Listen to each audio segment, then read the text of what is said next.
ನಮಸ್ಕಾರ ವೀಕ್ಷಕರೇ, ಬಂಗಾರ ಪ್ರಿಯರಿಗೆ ತಜ್ಞರಿಂದ ಮತ್ತೊಂದು ಬಂಪರ್ ಗಿಫ್ಟ್. ಹೌದು, ದಿನದಿಂದ ದಿನಕ್ಕೆ ಬೆಲೆ ಏರಿಕೆ ಬಿಸಿಯಲ್ಲಿ ಬೇಯುತ್ತಿದ್ದ ಜನಸಾಮಾನ್ಯರಿಗೆ ಇಂದು ನೆಮ್ಮದಿಯ ಸುದ್ದಿ ಸಿಕ್ಕಿದೆ.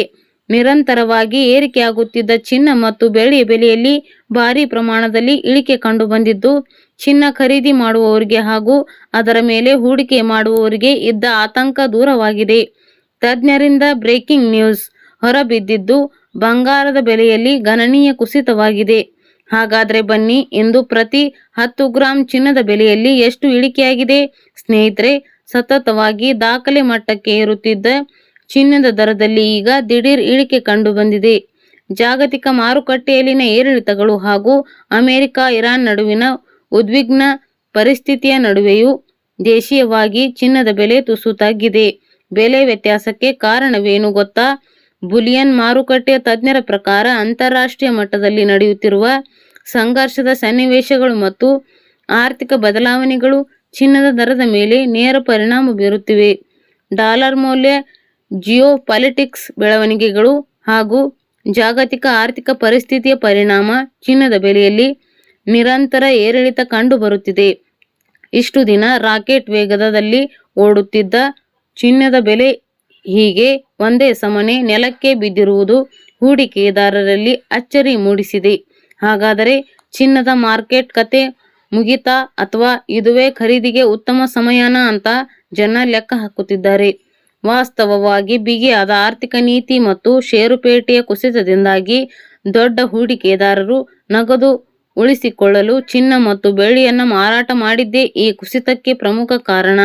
ಮಾರುಕಟ್ಟೆಯ ತಜ್ಞರ ಪ್ರಕಾರ ಬೆಲೆ ಬಿದ್ದ ತಕ್ಷಣ ಚಿನ್ನದ ಕ್ರೇಜ್ ಮುಗಿಯಿತು ಅಂದುಕೊಳ್ಳುವುದು ತಪ್ಪು. ಇದು ಆರ್ಥಿಕ ಏರುಪೇರುಗಳಿಂದಾಗಿ ಆಗಿರುವ ತಾತ್ಕಾಲಿಕ ಬದಲಾವಣೆಯಷ್ಟೇ. ಹಣದುಬ್ಬರದ ಸಮಯದಲ್ಲಿ ಚಿನ್ನವೇ ಎಂದಿಗೂ ಸುರಕ್ಷಿತ ಹೂಡಿಕೆ.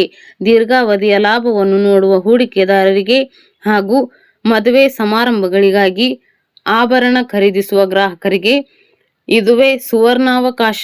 ಬನ್ನಿ, ಇಂದಿನ ಚಿನ್ನ ಮತ್ತು ಬೆಳ್ಳಿಯ ನಿಖರ ಬೆಲೆ ವಿವರಗಳನ್ನು ನೋಡೋಣ.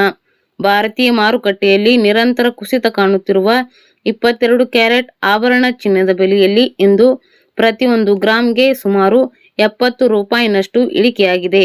ಅಂದರೆ 10 ಗ್ರಾಂ ಚಿನ್ನಕ್ಕೆ ಬರೋಬ್ಬರಿ 700 ರೂಪಾಯಿ ಕಡಿಮೆಯಾಗಿದೆ. ಅಂದರೆ 10 ಗ್ರಾಂ ಒಡವೆ ಚಿನ್ನಕ್ಕೆ 1,42,900 ರೂಪಾಯಿಯಾಗಿದೆ. 1 ಗ್ರಾಂ ಒಡವೆ ಚಿನ್ನದ ಬೆಲೆ 14,290 ರೂಪಾಯಿಗೆ ಬಂದು ನಿಂತಿದೆ. ಇನ್ನು 24 ಕ್ಯಾರೆಟ್ ಶುದ್ಧ ಚಿನ್ನದ ಬೆಲೆಯನ್ನು ನೋಡೋದಾದರೆ ಪ್ರತಿ 10 ಗ್ರಾಂಗೆ ಸುಮಾರು 770 ರೂಪಾಯಿನಷ್ಟು ಇಳಿಕೆಯಾಗಿದೆ. ಅಂದರೆ 10 ಗ್ರಾಂ 24 ಕ್ಯಾರೆಟ್ ಶುದ್ಧ ಚಿನ್ನದ ಬೆಲೆ 1,55,890 ರೂಪಾಯಿಯಾಗಿದೆ. ಅದೇ ರೀತಿ 1 ಗ್ರಾಂ 24 ಕ್ಯಾರೆಟ್ ಚಿನ್ನದ ಬೆಲೆ 15,589 ರೂಪಾಯಿ ತಲುಪಿದೆ. ಕಳೆದ 4-5 ದಿನಗಳಿಂದ ಬರೋಬ್ಬರಿ 2,000 ರೂಪಾಯಿಗೂ ಅಧಿಕ ಇಳಿಕೆಯಾಗಿದ್ದು, ಚಿನ್ನಾಭರಣ ಖರೀದಿಗೆ ಕಾಯುತ್ತಿದ್ದ ಗ್ರಾಹಕರಿಗೆ ಇದೊಂದು ಭರ್ಜರಿ ಲಾಭದ ಸಮಯ. ಬೆಳ್ಳಿ ಮಾರುಕಟ್ಟೆಯತ್ತ ಕಣ್ಣು ಹಾಯಿಸಿದರೆ ಕಳೆದ ಕೆಲ ದಿನಗಳಿಂದ ಬೆಳ್ಳಿಯ ಬೆಲೆಯಲ್ಲೂ ಕೆಜಿಗೆ ಸಾವಿರಾರು ರೂಪಾಯಿ ಕುಸಿತ ಕಂಡಿದೆ. ಈ ಅಚ್ಚರಿಯ ಕುಸಿತದಿಂದಾಗಿ ಬೆಳ್ಳಿ ಮಾರುಕಟ್ಟೆಯಲ್ಲಿಯೂ ಗ್ರಾಹಕರು ಉತ್ಸಾಹದಿಂದ ಖರೀದಿ ಮಾಡುತ್ತಿದ್ದಾರೆ. ಆರ್ಥಿಕ ತಜ್ಞರ ಪ್ರಕಾರ ಮುಂದಿನ ದಿನಗಳಲ್ಲಿ ಅಮೆರಿಕ ಮತ್ತು ಜಪಾನ್ ಬ್ಯಾಂಕುಗಳು ಬಡ್ಡಿ ದರ ಹೆಚ್ಚಿಸುವ ಸಾಧ್ಯತೆ ಇದ್ದು, ಆಗಲೂ ಬಂಗಾರ ಬೆಳ್ಳಿ ಬೆಲೆಗಳಲ್ಲಿ ಭಾರಿ ಬದಲಾವಣೆ ಆಗಲಿದೆ. ಮುಂಗಾರು ಬೆಳೆ ವಿಮೆ ಸಾಲ ಪಡೆದ ರೈತರ ನೋಂದಣಿ ದಿನಾಂಕ ಆಗಸ್ಟ್ 31ರವರೆಗೆ ವಿಸ್ತರಣೆ. ಸಾಲಿನ ಮುಂಗಾರು ಹಂಗಾಮಿನ ಕರ್ನಾಟಕ ರೈತ ಸುರಕ್ಷಾ ಪ್ರಧಾನಮಂತ್ರಿ ಫಸಲ್ ಬಿಮಾ ಯೋಜನೆಯಡಿ ಬೆಳೆ ಸಾಲ ಪಡೆದ ರೈತರಿಗೆ ನೋಂದಣಿ ಅವಧಿಯನ್ನು ಆಗಸ್ಟ್ 31ರವರೆಗೆ ವಿಸ್ತರಿಸಲಾಗಿದೆ ಎಂದು ಕೃಷಿ ಇಲಾಖೆಯ ಜಂಟಿ ನಿರ್ದೇಶಕರು ಪ್ರಕಟಣೆಯಲ್ಲಿ ತಿಳಿಸಿದ್ದಾರೆ. ಸರ್ಕಾರದಿಂದ ಆಯ್ಕೆಯಾದ ಅಗ್ರಿಕಲ್ಚರ್ ಇನ್ಶೂರೆನ್ಸ್ ಕಂಪನಿ ಸಹಯೋಗದಲ್ಲಿ ಈ ಯೋಜನೆ ಜಾರಿಯಾಗುತ್ತಿದ್ದು, ಭತ್ತ ಹಾಗೂ ರಾಗಿ ಬೆಳೆಗಳಿಗೆ ನೋಂದಣಿ ಮಾಡಿಕೊಳ್ಳಲು ಈ ಹಿಂದೆ ಆಗಸ್ಟ್ 14 ಕೊನೆಯ ದಿನವಾಗಿತ್ತು. ರೈತರ ಕೋರಿಕೆ ಮೇರೆಗೆ ಇದೀಗ ಕೇವಲ ಸಾಲ ಪಡೆದ ರೈತರಿಗೆ ಮಾತ್ರ ಅನ್ವಯವಾಗುವಂತೆ ದಿನಾಂಕವನ್ನು ಆಗಸ್ಟ್ 31ರವರೆಗೆ ವಿಸ್ತರಿಸಲಾಗಿದೆ.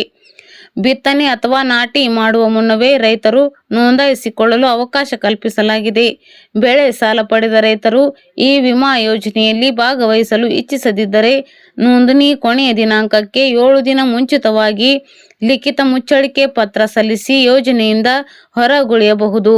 ಸಾಲ ಪಡೆಯದ ರೈತರು ಪಹಣಿ ಮತ್ತು ಆಧಾರ್ ಕಾರ್ಡ್ ದಾಖಲೆಗಳೊಂದಿಗೆ ಸಮೀಪದ ಬ್ಯಾಂಕ್, ಹಣಕಾಸು ಸಂಸ್ಥೆ ಅಥವಾ CSC ಕೇಂದ್ರಗಳಲ್ಲಿ ನೋಂದಾಯಿಸಿಕೊಳ್ಳಬಹುದಾಗಿದೆ. ಹೆಚ್ಚಿನ ಮಾಹಿತಿಗೆ ಕೃಷಿ, ಕಂದಾಯ, ಸಹಕಾರ ಇಲಾಖೆ, ಬ್ಯಾಂಕುಗಳು ಅಥವಾ ಸರ್ಕಾರದ ಸಂರಕ್ಷಣೆ ವೆಬ್ಸೈಟ್ಗೆ ಭೇಟಿ ನೀಡುವಂತೆ ಕೋರಲಾಗಿದೆ. ಆಗಸ್ಟ್ 21 ಉದ್ಯೋಗ ನೇರ ಸಂದರ್ಶನ. ಶಿವಮೊಗ್ಗ ಜಿಲ್ಲಾ ಉದ್ಯೋಗ ವಿನಿಮಯ ಕಚೇರಿ ಶಿವಮೊಗ್ಗ ವತಿಯಿಂದ ಆಗಸ್ಟ್ 21ರಂದು ಬೆಳಿಗ್ಗೆ 10 ಗಂಟೆಗೆ Shriram life insurance private limited ಸಂಸ್ಥೆಯಲ್ಲಿ ಖಾಲಿ ಇರುವ ಹುದ್ದೆಗಳ ನೇಮಕಾತಿಗಾಗಿ ನೇರ ಸಂದರ್ಶನ ಆಯೋಜಿಸಲಾಗಿದೆ. PUC ಅಥವಾ ಯಾವುದೇ ಪದವಿ ತೇರ್ಗಡೆಯಾಗಿರುವ 18 ರಿಂದ 30 ವರ್ಷದೊಳಗಿನ ಅಭ್ಯರ್ಥಿಗಳು ಅರ್ಹರಾಗಿರುತ್ತಾರೆ. ಆಸಕ್ತ ಹಾಗೂ ಅರ್ಹ ಅಭ್ಯರ್ಥಿಗಳು ತಮ್ಮ ಬಯೋಡೇಟಾ ಮತ್ತು ಆಧಾರ್ ಕಾರ್ಡ್ ಪ್ರತಿಗಳೊಂದಿಗೆ ನೇರ ಸಂದರ್ಶನಕ್ಕೆ ಹಾಜರಾಗಬಹುದು. ಈ ಸಂದರ್ಶನದಲ್ಲಿ ಭಾಗವಹಿಸಲು ಉಚಿತ ಪ್ರವೇಶವಿದ್ದು, ಜಿಲ್ಲಾ ಉದ್ಯೋಗ ವಿನಿಮಯ ಕಚೇರಿ, ಗುತ್ಯಪ್ಪ ಕಾಲೋನಿ, ಪಂಪಾನಗರ, 2ನೇ ಕ್ರಾಸ್, ಸಾಗರ ರಸ್ತೆ, ಶಿವಮೊಗ್ಗ ಇಲ್ಲಿ ಸಂದರ್ಶನ ನಡೆಯಲಿದೆ ಎಂದು ಉದ್ಯೋಗಾಧಿಕಾರಿಗಳು ತಿಳಿಸಿದ್ದಾರೆ. ಗೃಹಲಕ್ಷ್ಮಿ ಯೋಜನೆಯ ಫಲಾನುಭವಿಗಳಿಗೆ ಅತ್ಯಂತ ಉಪಯುಕ್ತವಾದ ಮತ್ತು ಮಹತ್ವದ ಮಾಹಿತಿಗಳು ಹೊರಬಿದ್ದಿವೆ. ರಾಜ್ಯ ಸರ್ಕಾರ ಜಾರಿಗೆ ತಂದಿರುವ 5 ಗ್ಯಾರಂಟಿ ಯೋಜನೆಗಳ ಪೈಕಿ ಅತ್ಯಂತ ಮಹತ್ವದ ಯೋಜನೆಯಾದ ಗೃಹಲಕ್ಷ್ಮಿ ಯೋಜನೆ ಅಡಿಯಲ್ಲಿ ಬಾಕಿ ಉಳಿದಿರುವ ಕಂತುಗಳ ಹಣ ಬಿಡುಗಡೆಯ ಸಂಪೂರ್ಣ ಪ್ರಕ್ರಿಯೆ ಆರಂಭವಾಗಿದೆ. ಇದರ ಜೊತೆಗೆ ರೇಷನ್ ಕಾರ್ಡ್ ಹೊಂದಿರುವ ಪ್ರತಿಯೊಂದು ಕುಟುಂಬಕ್ಕೂ ಸರ್ಕಾರದಿಂದ ಸಿಗುತ್ತಿರುವ ಪ್ರಮುಖ ಸೌಲಭ್ಯಗಳು, ಇಂದಿರಾ ಕಿಟ್ ವಿತರಣೆಯ ಸಿದ್ಧತೆಗಳು, KYC ನಿಯಮಗಳು ಹಾಗೂ ಬ್ಯಾಂಕ್ ಖಾತೆಗೆ ನೇರವಾಗಿ ಹಣ ಜಮೆಯಾಗಲು ಪ್ರತಿಯೊಬ್ಬ ನಾಗರಿಕರು ಪಾಲಿಸಬೇಕಾದ ಕಡ್ಡಾಯ ಮಾರ್ಗಸೂಚಿಗಳ ಬಗ್ಗೆ ಈ ದಿನ ಅತ್ಯಂತ ಸಮಗ್ರವಾಗಿ ಪ್ರತಿಯೊಂದು ಹಂತವನ್ನು ವಿವರವಾಗಿ ತಿಳಿದುಕೊಳ್ಳೋಣ. ರಾಜ್ಯ ಸರ್ಕಾರದ ಗೃಹಲಕ್ಷ್ಮಿ ಯೋಜನೆಯು ಮನೆ ಯಜಮಾನಿಯರ ಆರ್ಥಿಕ ಸ್ವಾವಲಂಬನೆಗೆ ದೊಡ್ಡ ಬೆಂಬಲ ನೀಡಿದೆ. ಆದರೆ ಕಳೆದ ಕೆಲವು ತಿಂಗಳುಗಳಿಂದ ಅನೇಕ ತಾಯಂದಿರ ಬ್ಯಾಂಕ್ ಖಾತೆಗೆ ತಾಂತ್ರಿಕ ಕಾರಣಗಳಿಂದ ಮತ್ತು ಬಜೆಟ್ ಹೊಂದಾಣಿಕೆ ಹಿನ್ನೆಲೆಯಲ್ಲಿ ಗೃಹಲಕ್ಷ್ಮಿ ಹಣ ಸರಿಯಾದ ಸಮಯಕ್ಕೆ ಜಮೆಯಾಗಿರಲಿಲ್ಲ.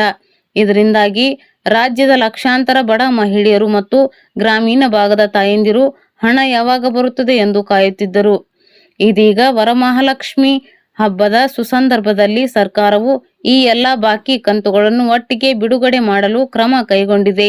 ಜೂನ್ ತಿಂಗಳ 2,000 ರೂಪಾಯಿ, ಜುಲೈ ತಿಂಗಳ 2,000 ರೂಪಾಯಿ ಹಾಗೂ ಪ್ರಸ್ತುತ ಆಗಸ್ಟ್ ತಿಂಗಳು ರೂಪಾಯಿ ಸೇರಿ ಒಟ್ಟು 3 ತಿಂಗಳ 6,000 ರೂಪಾಯಿಗಳ ಒಟ್ಟು ಮೊತ್ತವನ್ನು ನೇರವಾಗಿ ಅರ್ಹ ಮಹಿಳೆಯರ ಬ್ಯಾಂಕ್ ಖಾತೆಗೆ ಜಮೆ ಮಾಡುವ ಪ್ರಕ್ರಿಯೆಯನ್ನು ಜಿಲ್ಲಾವಾರು ಹಂತದಲ್ಲಿ ಆರಂಭಿಸಲಾಗಿದೆ. ಈ ಹಣ ಬಿಡುಗಡೆಯ ಪ್ರಕ್ರಿಯೆಯನ್ನು ಮೊದಲ ಹಂತದಲ್ಲಿ ರಾಜ್ಯದೆಡೆ 27 ಪ್ರಮುಖ ಜಿಲ್ಲೆಗಳಲ್ಲಿ ಅನುಷ್ಠಾನಗೊಳಿಸಲಾಗುತ್ತಿದೆ.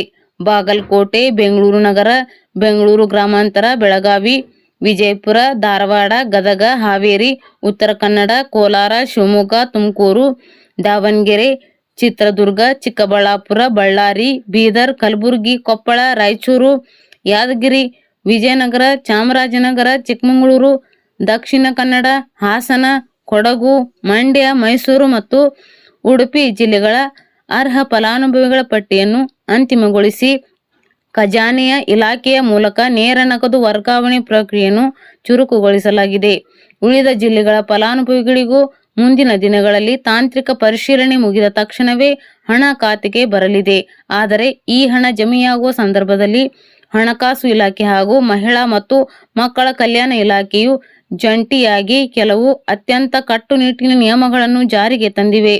ರಾಜ್ಯಾದ್ಯಂತ ಈಗಾಗಲೇ ಸುಮಾರು 3 ಲಕ್ಷಕ್ಕೂ ಅಧಿಕ ಅನರ್ಹ ಫಲಾನುಭವಿಗಳ ಖಾತೆಗಳಿಗೆ ಹಣ ಜಮೆಯಾಗುವುದನ್ನು ತಾತ್ಕಾಲಿಕವಾಗಿ ತಡೆಹಿಡಿಯಲಾಗಿದೆ ಅಥವಾ ರದ್ದುಗೊಳಿಸಲಾಗಿದೆ. ಸರ್ಕಾರದ ಆದೇಶದ ಪ್ರಕಾರ ಫಲಾನುಭವಿಗಳ ಬ್ಯಾಂಕ್ ಖಾತೆಗಳಿಗೆ ಹಣ ಜಮೆಯಾಗುತ್ತದೆ.